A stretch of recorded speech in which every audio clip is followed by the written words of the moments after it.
Bonjour et bienvenue sur les délices de Corylus. Le temps passe et le club de lecture s'est de nouveau réuni. Cette fois-ci, ma libraire nous a fait lire L'amour, la fantasia d'Asia Djebar, paru en 2001 au livre de poche. Ce fut une lecture très particulière pour moi. Nous glissons du passé lointain au passé proche, de la troisième personne à la première. Il y a une extraordinaire évocation du père, instituteur de français, de la mère, des cousines, des femmes cloîtrées vives et dont le cri et l'amour nous poursuivent. Les différentes histoires s'entremêlent les unes les autres. J'avoue m'y être perdue de temps en temps. Je ne savais pas si l'histoire contée dans tel chapitre était celle d'une femme ou celle de la narratrice. Toutes les tranches de vie donnent un bel aperçu de la condition féminine et de la place de la femme dans la société algérienne.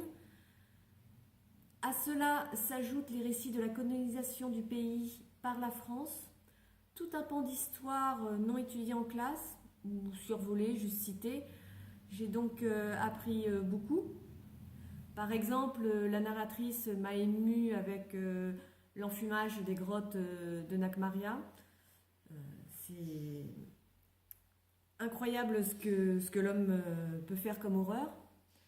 Et par contre, aussi bien pour ça que pour les autres faits, durant tout le livre, la narratrice expose sans jamais prendre parti. Ce fut donc une lecture enrichissante, intéressante et pourtant très dure. Je vous remercie d'avoir écouté cette chronique et vous dis à la prochaine. Si vous voulez en écouter d'autres, vous pouvez le faire sur mon blog Les Délices de Corylus ou sur la page Facebook du même nom. Merci, au revoir.